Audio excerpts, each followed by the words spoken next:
All right. So welcome to um, part two of the introduction of a book called Derech Hashem, which is the way of God.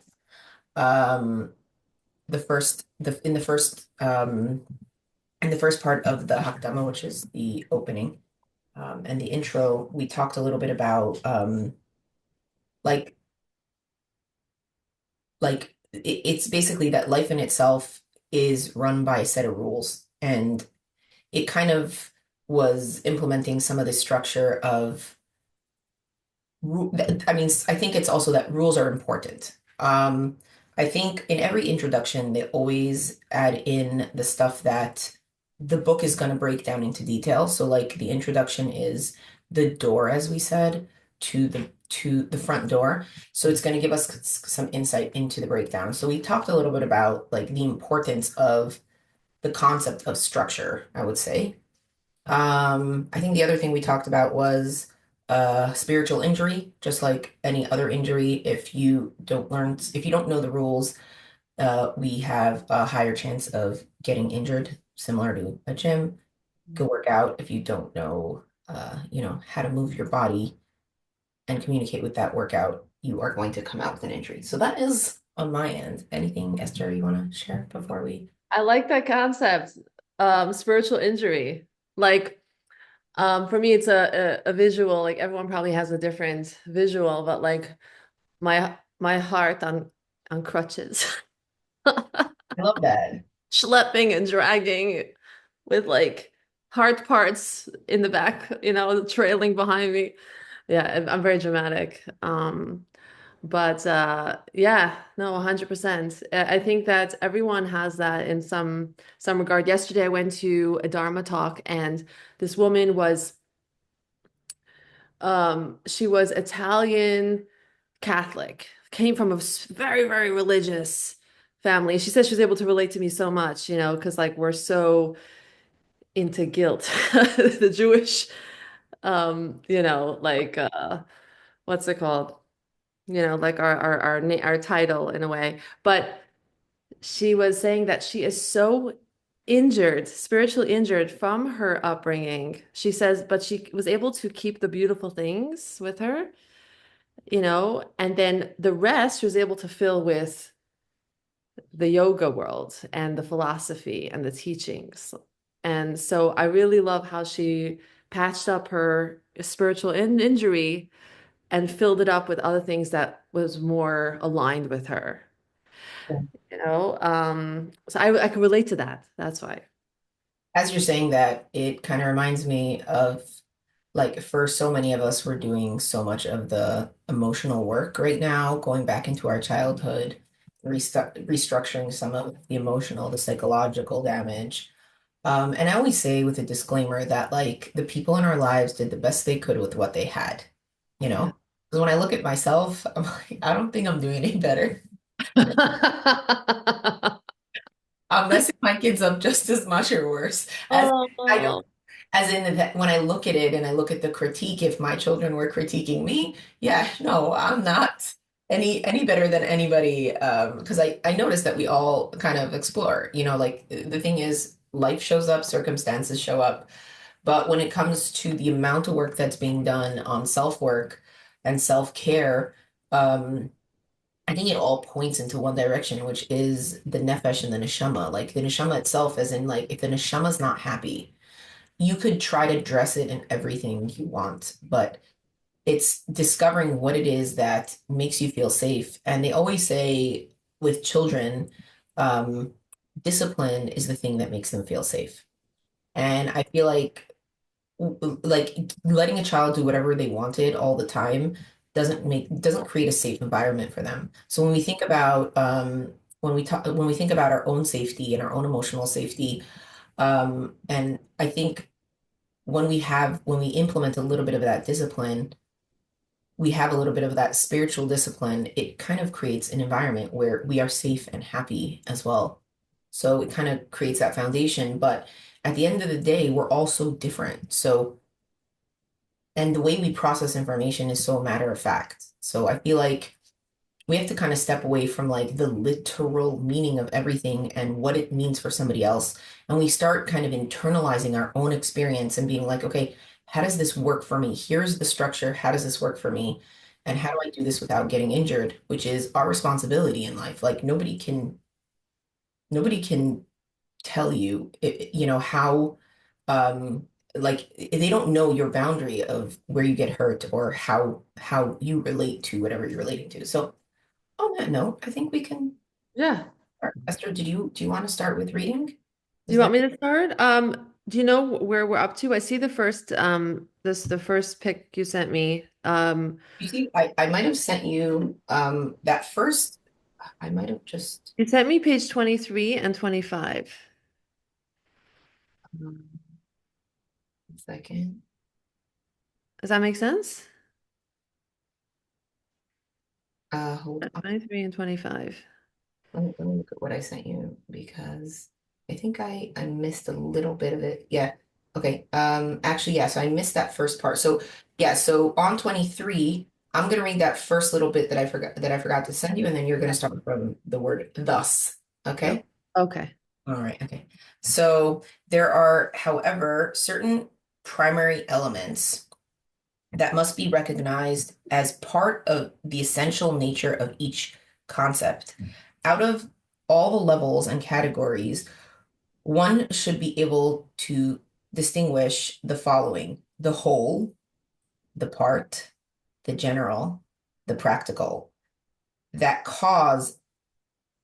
cause and the effect, and the object itself and its associated qualities. Mm. So do you remember we went through this? I actually wrote a tweet. I wrote a tweet breaking this down. So I think I'll even stop here and kind of talk Sure. about this for a minute Go because for it. this is so, wait 1 second, people are trying to get in and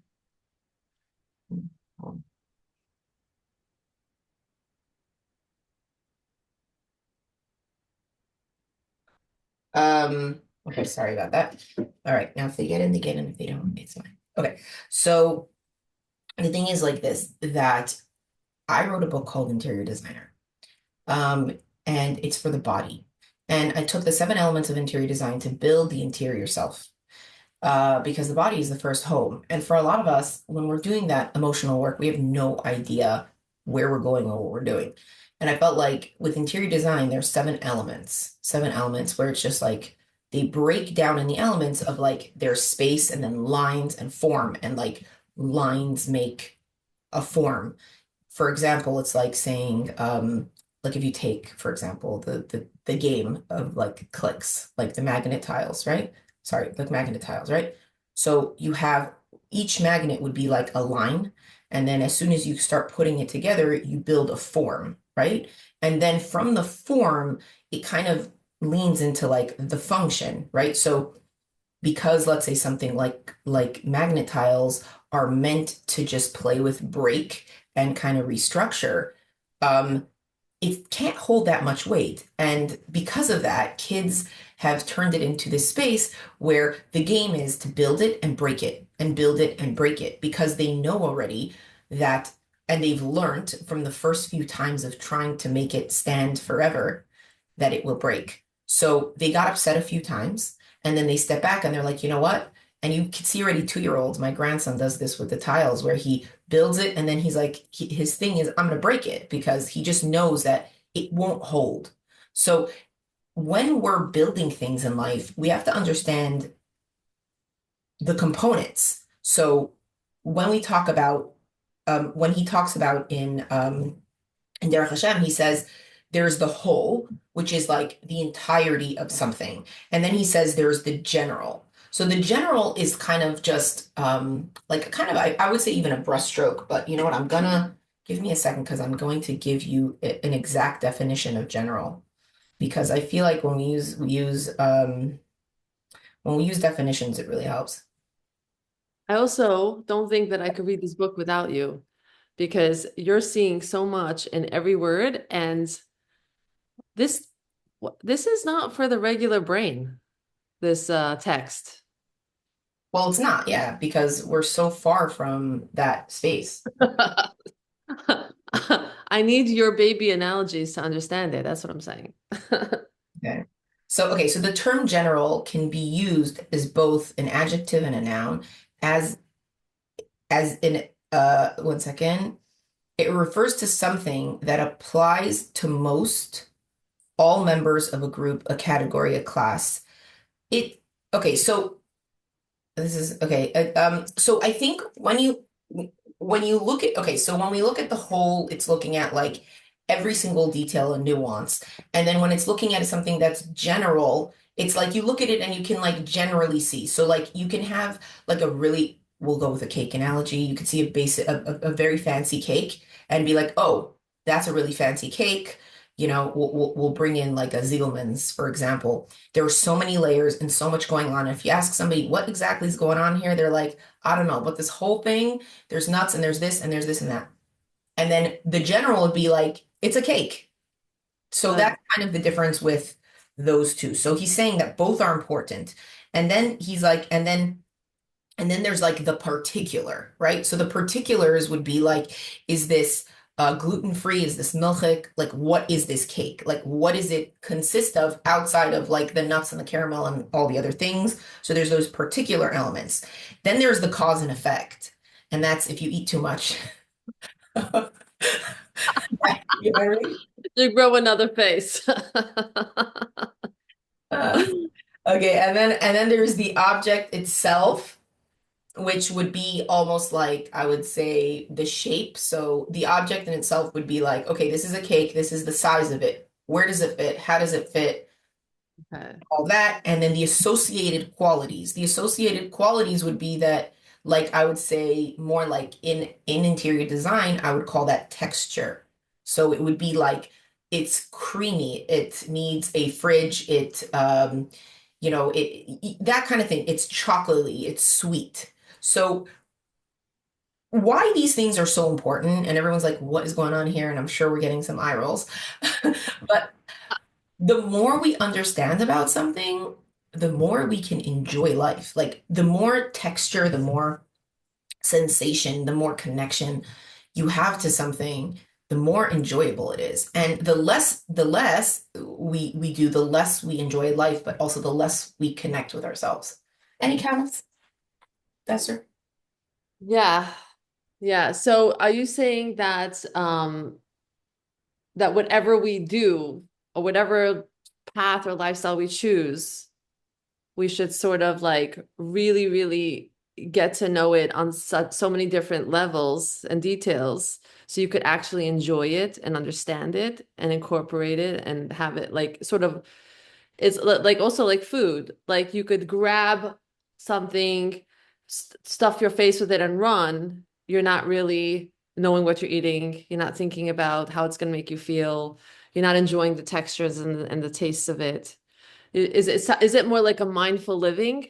Like is that the reason for all this? I think so. And to your point, I think that first point that you said is like we're not trying, see, this is the thing that even with Judaism or anything, I'd say anything in life, I feel like right now we're in an era where we kind of label ourselves very, very specific labels. I'm a mom, I'm an Orthodox Jew, I am a business owner, I am fat.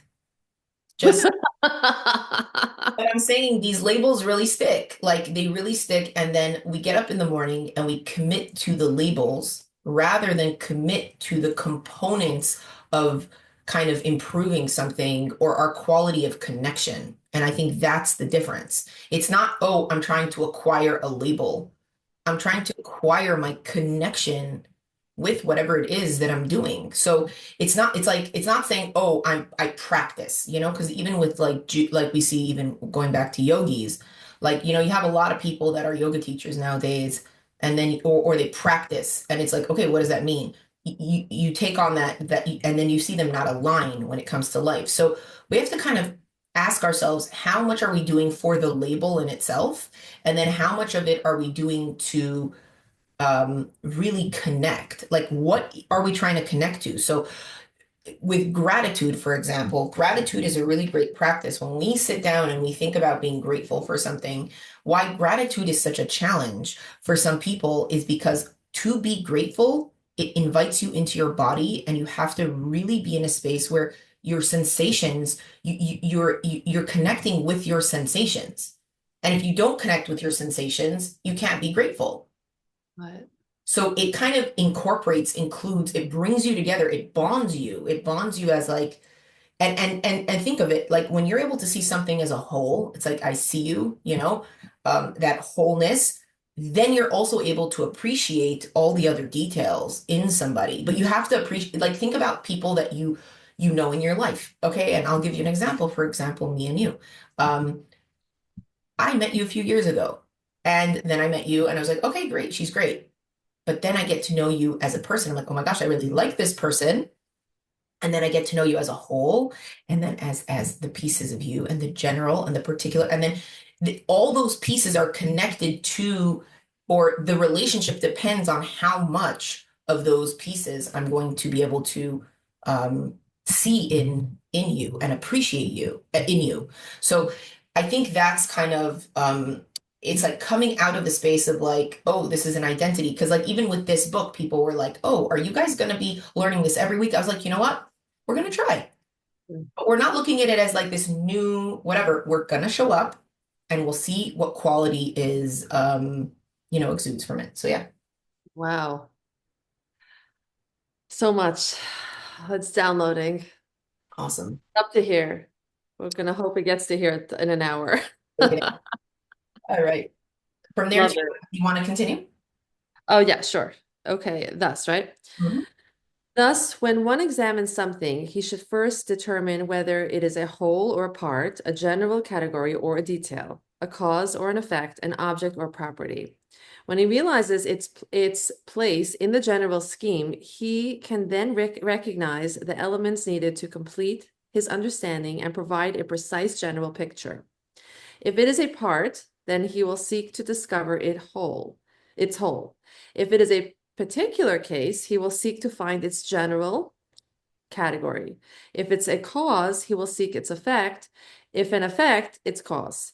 If he finds something to be a quality, he will seek to discover its subject.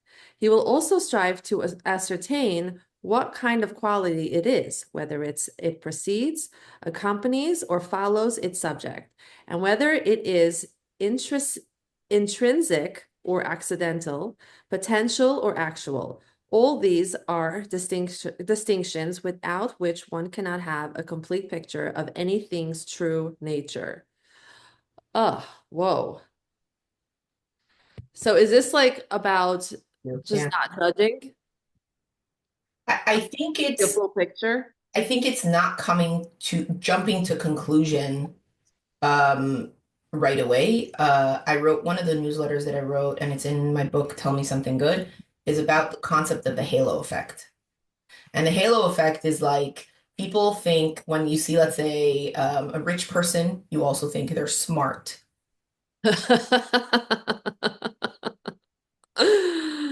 A pretty, and like they say, pretty people get, I don't know, better service, or I don't, people treat them nicer in life. I don't know, whatever it is. But people connect certain qualities, like, or you think even as an adult, it's like, oh, older people that are older than me are always going to know more.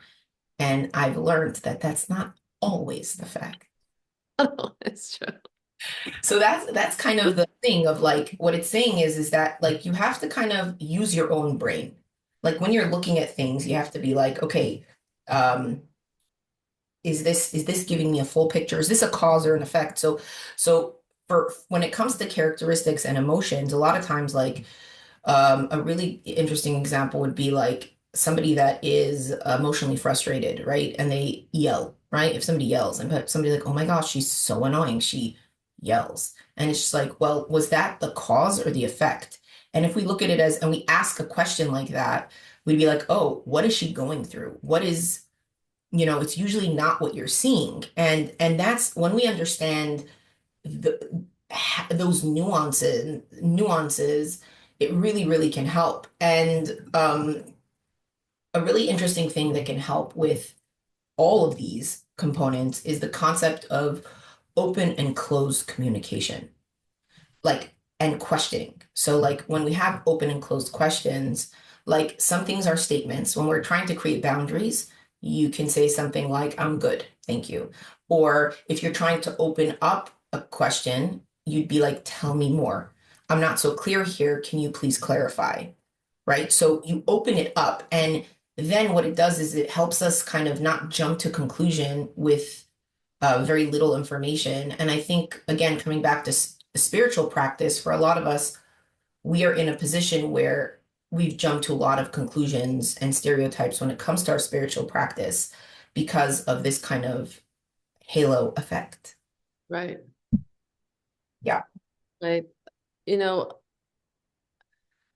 wow. Okay, so yesterday when I was in this Dharma talk, she took questions, and I had a question in my mind, and I was just didn't feel comfortable asking it. I don't know. It was my first time in that space. I just kept it inside, and I see that it might apply here a little bit. It's about assumptions. But it's also it comes with so much experience. Like context and the past. So when something that could be so just matter of fact, like let's say I had a conversation with my dad yesterday. I have a lot of friction with him, a lot of like stuff from the past that all those built up resentment but he said something, he asked questions, he made statements, and to someone else that didn't have this whole past, it could just be curiosity, it could be maybe interest in my life, like a nice thing, a neutral thing, but it came with so much attachment. I couldn't even see the conversation for what it really was. So I couldn't be in the moment. I was so judging every word he said, and I saw it so clearly. It was the first time I saw it. Like I saw that there's everything is mushed together. Like it needs to be separated. Um, Who would have, okay, so taking that, when we go from there to context for yourself, right? And a lot of times when we're in those situations, we focus on the other person. I would say to you, where were you? Because that would help you. As in, maybe you weren't able to be fully present, and that's okay. But that assumption that you needed to be fully present and needed to connect, as in 100%, that's also an assumption. wow. Because also sometimes people in our life don't need that. Right. He didn't need that from you. And acknowledging, I find that even for ourselves, like knowing for myself that there are certain things I need, it's me taking responsibility for that and knowing that I need these things. People in my life or the relationships in my life don't always um, accommodate those needs. So sometimes that's another thing to kind of pay attention to is that approach as well. Yeah. Wow. A fifth angle. Great, thanks. Oh, right. So how does that feel? I'm saying, so going in with that approach, then what? If I told you he didn't need like let's say I would say to you he was just happy to see you.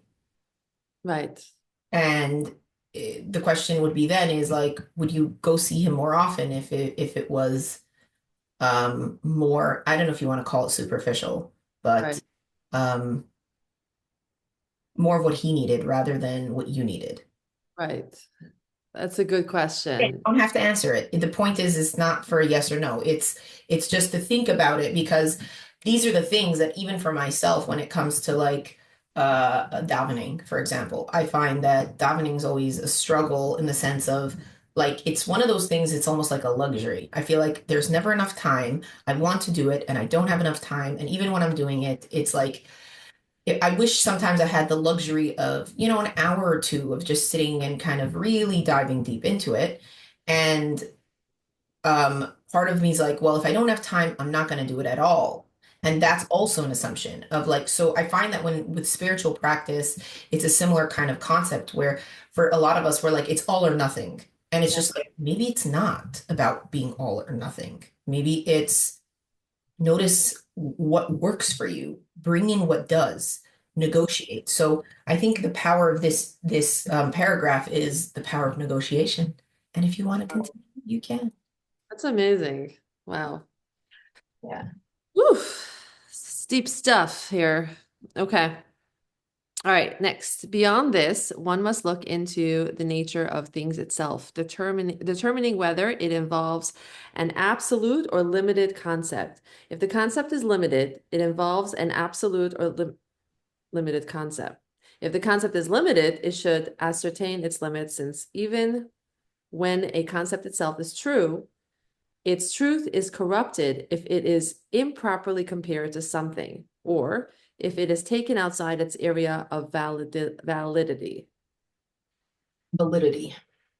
What is happening here? Okay, hold on. So This is let's clear to you? no, it's not. Okay, okay, I feel better now. Okay, so one must look into the nature of things itself. So I think for a lot of us, especially in the world that we live in today, we're living where there's so many things that are like synthetic components. And I always say like there's synthetic stimulants, even synthetic emotions. A Mm, simple thing would be like listening to a talk, watching somebody, like, watching, just an experience in itself. And um, noticing like when you get off a conversation with somebody, did you kind of catch feelings? Like, and catching feelings could be negative or positive. Um, and we don't, or we go into a store and you buy something and it breaks and you spend so much money and then there's that frustration there. We have to look at the nature, right? So when we talk about an ecosystem, nature is an ecosystem. So natural food, natural process.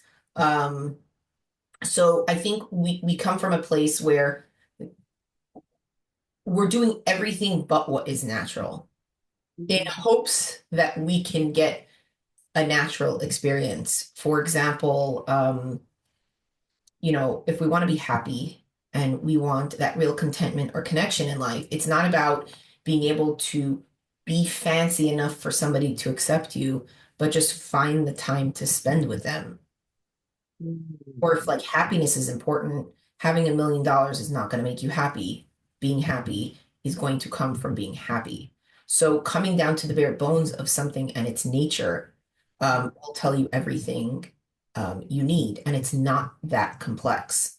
So we've kind of complicated everything to the point that eggs, which is such a natural thing, is more than a mortgage.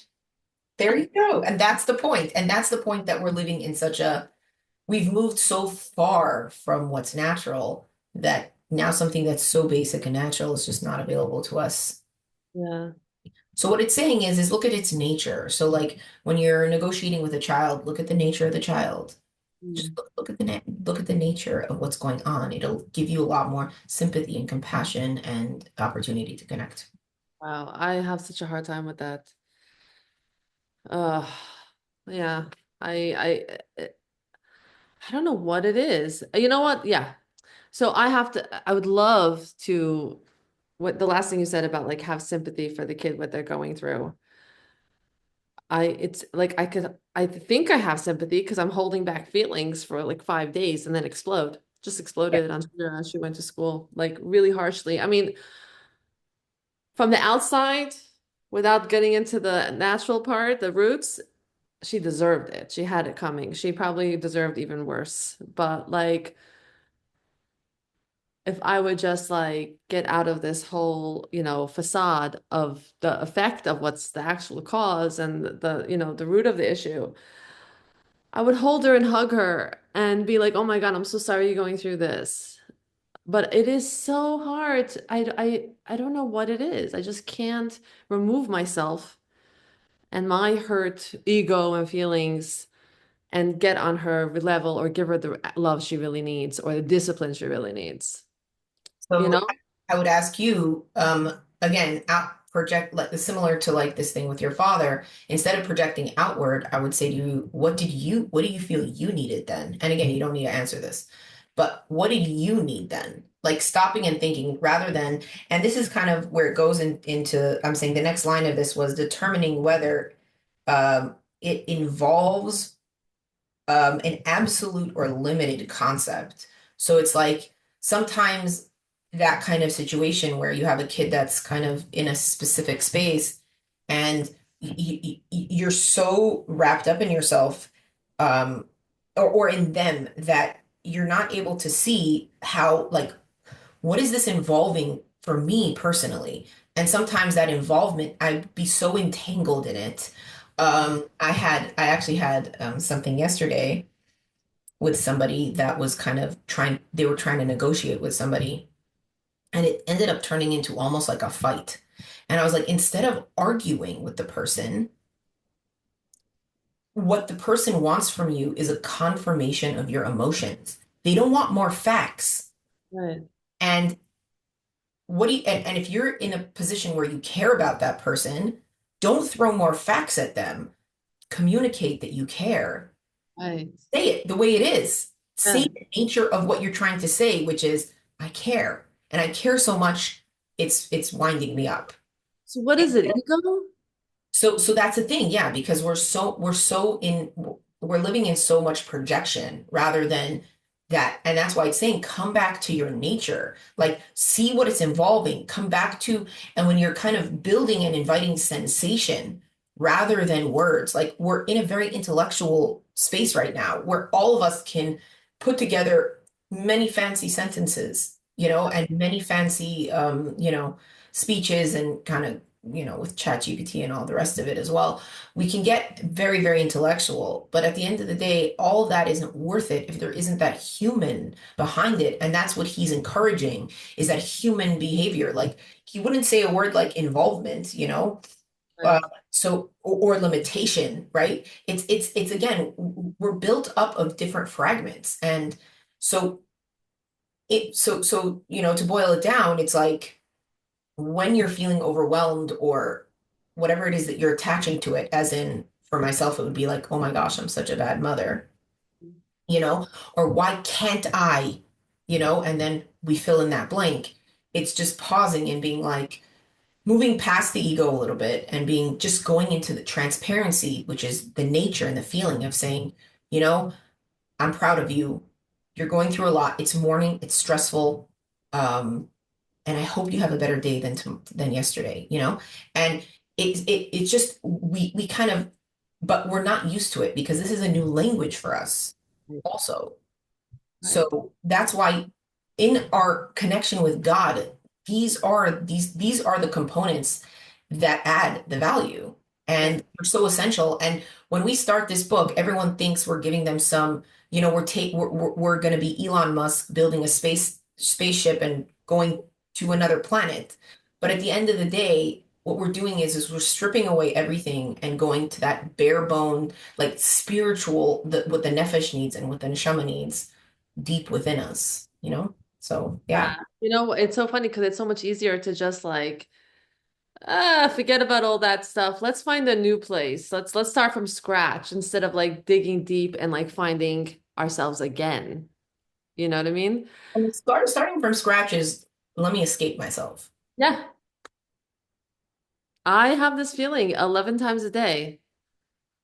I want to run away. I want to run away. And the thought is I want to disconnect. And if you attach the concept of I'm trying to disconnect, just that's really what's happening. Your body is craving connection, and you're like, no, I'm safe here. I can connect. Yeah.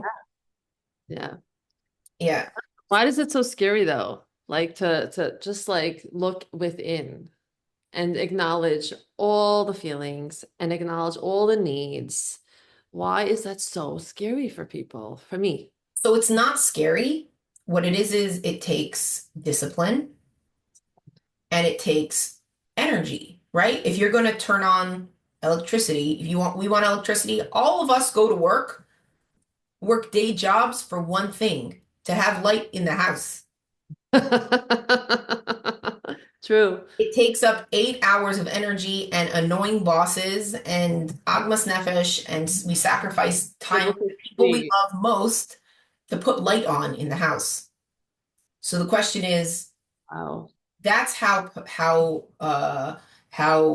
much we value energy when it comes to having light and being able to see. The question is, if we took that and we applied that to our personal and spiritual practice, Oh, uh, it's work.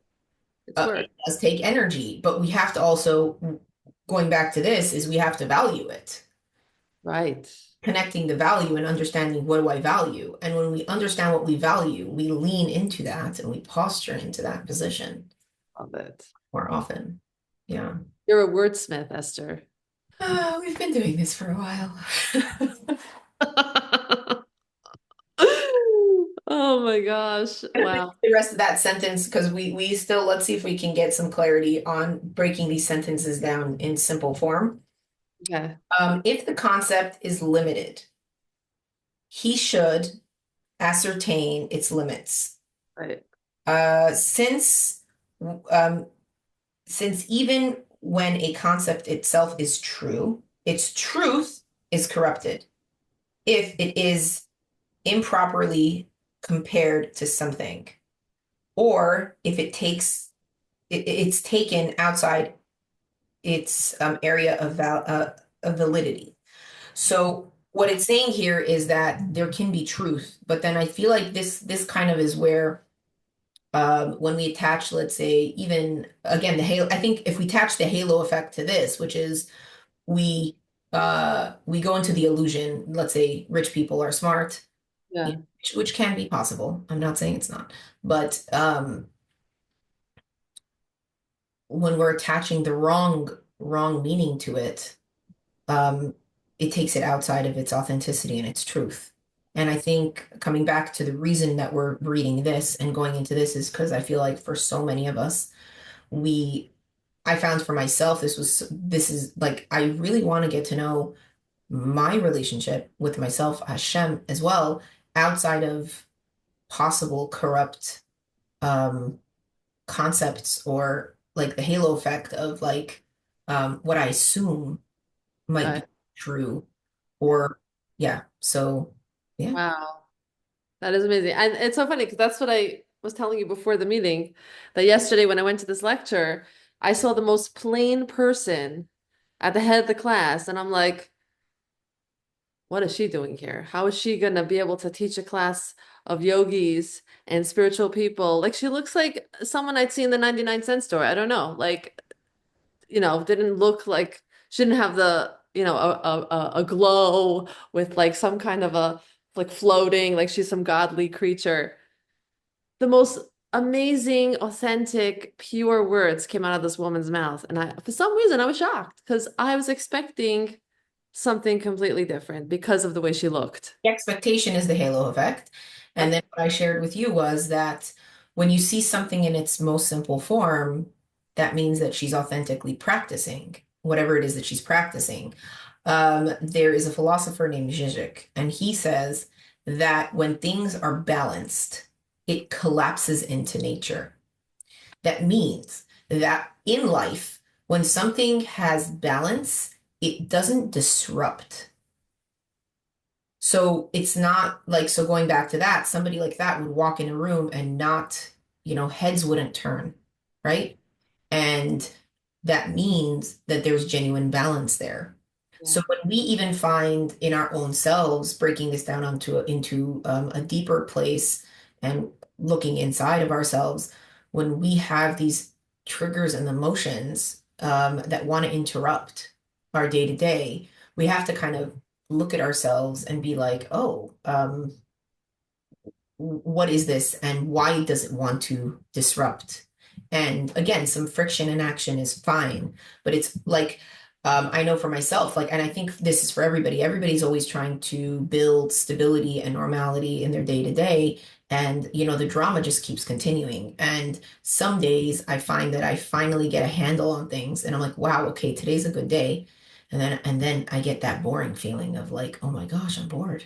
Like, like is this what I'm doing this for? But then because I've done the work Yeah. in a place where I know that this is not boring, this is stability and this is balance. And I have to sit within that balance and thank Hashem for that simplicity, I would say. And but because so many of us are used to so much disruption and interruption, um, we then kind of almost look for the next piece of Yeah. drama. Yeah. That's so true. Yeah. That's so true. Yeah. Like, even when I do have that quiet moment, I don't even fill it with good things. Like I'll watch Netflix. Meanwhile, I'm always complaining that I would do so many things if I had the time. I would I would paint, draw, I don't know, go on a hike. But I choose to just disconnect. And it's like crazy town. So like then I'm like, what am I even wishing for if I'm not filling it with things that actually elevate me or make me happy, you know? I mean, the thing also to notice is in life, there's like high frequency and low frequency, and we need both. It's like eating and then digesting. And if we're kind of eating right and preparing right, then what it does, it also promotes a higher level of performance when it comes to our body's energy. Um, so, and then if that is true, then we usually will make better choices when it comes to what we do with our downtime, right? Right. Um, so the thing is, and then vice versa, when we've taken the downtime properly and we've chosen like quality outlets to escape into or relax into, it will nurture us in a way that will give us the ability to go back up into the high frequency, which is the energy component and the engagement component. And so the thing is like this, we do live in a world that is full of distractions. And we don't have to look at it as a negative. Some of it has done a lot of good. But for when it comes to escape, there has been a lot of time wasting when we think about how much we could really be doing for ourselves to push ourselves forward. But the thing is, there's so much energy to remove ourselves from that. Like there's so much energy to take ourselves away from that. So I think it's when we start kind of building more of a mindful experience and also knowing that it's not an all or nothing thing. It's knowing that if you want to do that less, how to create the structure to do that less and do something more. But what is it that you need? The thing is, it's knowing that when you're taking that downtime, for example, if you're watching Netflix, you might need another form of rest or restorative. It Mhm. might not be, the illusion could be is, oh, I could write another book in this time. And it's just like, no, my body needs the downtime. We don't have as much energy as we think we do. Because even when it comes to as much time as we have in our day, we're like, we have 24 hours in a day. Why can't I get so much done? And it's because in life we have like in a day we have three kind of bursts of energy, of active components where we can do three things properly, like three real tasks. For most of us, we're chopping it in the middle of a bunch of different things. So for a lot of us, we'll end the day and not feel accomplished. But if we really understand that about ourselves, we'll mindfully choose that, Right. okay, today I'm gonna do laundry. I'm not gonna do laundry. Like yesterday, I thought I'm gonna do laundry and bake and whatever. 10 o'clock came and I was putting eggs and margarine back in the fridge. Yeah, yeah. You know what I mean? Like it wasn't happening. You know what I mean? As in the reality was, it's not happening. I don't have as much energy. So that was the laundry got done, but the cake did not. We Uh, make we make choices. right. Wow. Okay. This is so amazing. I mean, we can open it up if you want. Yes. Yeah, so I will, yeah, just give me a second here. I see a couple more people